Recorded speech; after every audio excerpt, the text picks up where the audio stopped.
আজ আমি তোমাদের সাথে শেয়ার করব আমের একটা টক মিষ্টি ঝাল আচার। এটা খেতে খুবই সুস্বাদু হয়। আমার বাড়িতে প্রতি বছর গ্রীষ্মকালে এটি বানানো হয়। প্রথমে আমটাকে ধুয়ে নিয়ে খোসা ছাড়িয়ে কুড়ুনিতে কুড়ে তারপর তাতে নুন, হলুদ গুঁড়ো, লঙ্কার গুঁড়ো, বেশ খানিকটা মিষ্টি, আমের টক অনুযায়ী, যদি টক বেশি না হয় তাহলে খুব বেশি মিষ্টি দেওয়ার দরকার নেই, আর বেশ খানিকটা সর্ষের তেল দিয়ে ভালো করে আমটাকে মেখে 2-3 দিন রোদে দিতে হবে।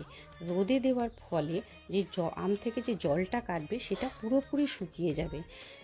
শুকিয়ে যাওয়ার পরে যখন বেশ একদম শুকনো শুকনো হয়ে যাবে, 2-3 দিন পরে তাতে শুকনো খোলায় ভাজা সর্ষে গুঁড়ো করে মিক্সিতে গুঁড়ো করে সেটা ওর সাথে মেখে দিতে হবে। মেখে আবার 2-1 বার রোদ খাইয়ে তারপরে বয়ামে ভরতে হবে। এই আচারটা এত খেতে ভালো হয়